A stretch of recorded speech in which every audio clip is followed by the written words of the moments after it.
Tant qu'il y aura des arbres.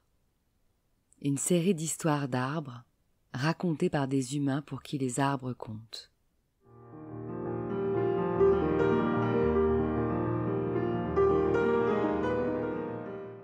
Un patchwork de voyages en enfance ou dans le monde qui justifie qu'au-delà de leurs bienfaits naturels scientifiquement prouvés, les arbres sont nos complices de vie et doivent rester les témoins de nos existences.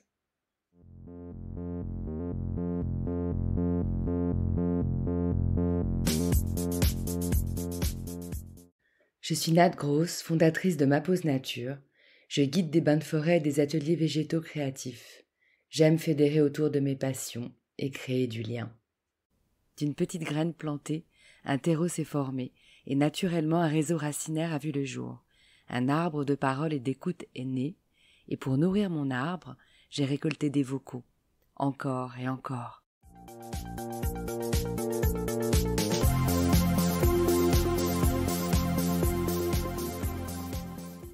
Tant qu'il y aura des arbres, il y aura de l'amour et de la vie. Je suis Alexia Lamouré, la fondatrice d'Inspire Nature depuis 2017 et la créatrice du programme Renaissance. Je propose des expériences de nature en petits groupes, des accompagnements individuels et des formations pour se reconnecter à la nature et à sa vraie nature. J'ai eu la chance de grandir en Afrique, au contact d'une nature sauvage.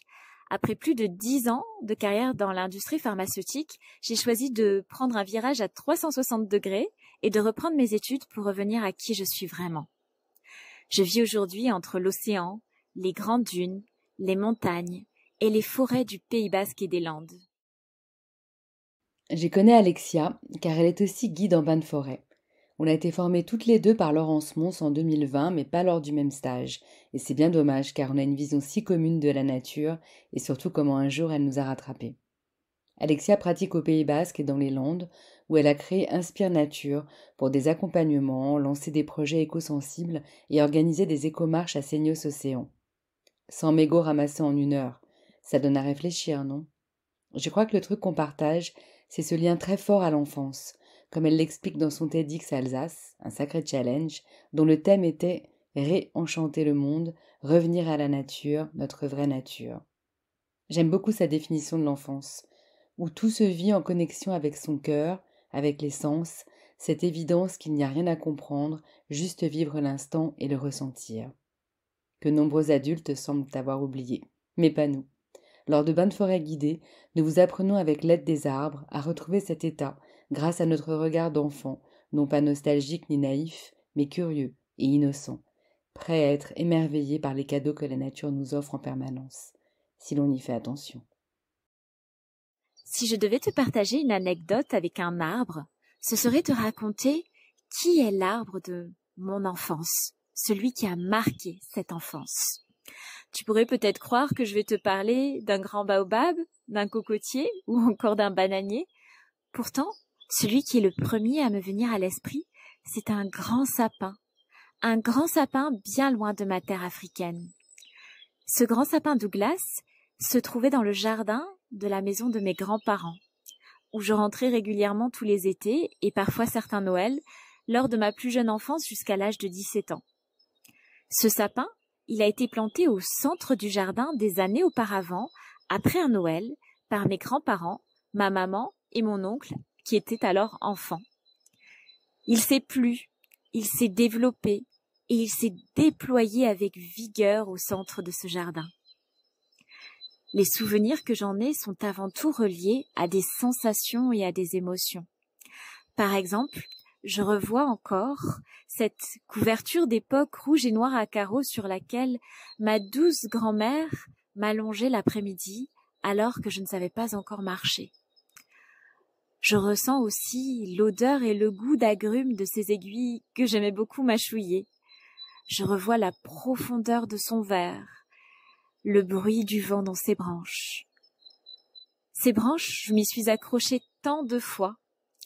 C'est grâce à elles que j'ai été soutenue pour faire mes premiers pas.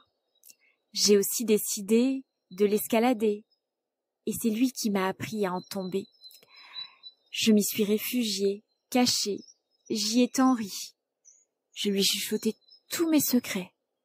Je me suis confiée à lui comme jamais. Je lui ai parfois demandé de l'aide et je l'ai très souvent remercié d'être toujours là, si droit pour moi, si solide, avec ses branches, toujours prête à m'accueillir, à me protéger et à m'envelopper. Depuis, cette maison a été vendue.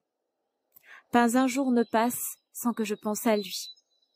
Et je sais que j'emmène un peu de lui, aujourd'hui avec moi, dans chacun de mes pas. Il y a vraiment des racines que l'on n'oublie jamais. Vous aussi, vous l'entendez sourire? Normal. Son mantra, c'est quand la joie vous fait signe, suivez-la. Merci Alexia de nous partager cette histoire d'arbre intime au son des petits oiseaux qui nous montre ici comme un arbre peut devenir une Madeleine de Proust. Ton grand sapin Douglas, qui est aussi mon sapin préféré, existe désormais pour nous.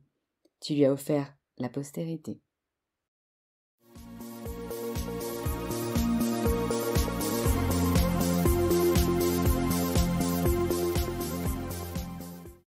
Cet arbre social continuera sa croissance tant qu'il y aura des messages pour l'enrichir et le faire vivre. Vous êtes son eau et son soleil. Alors merci de l'aider à grandir en likant et partageant ce projet. Car tant qu'il y aura des arbres, il y aura le passé, le présent et l'avenir.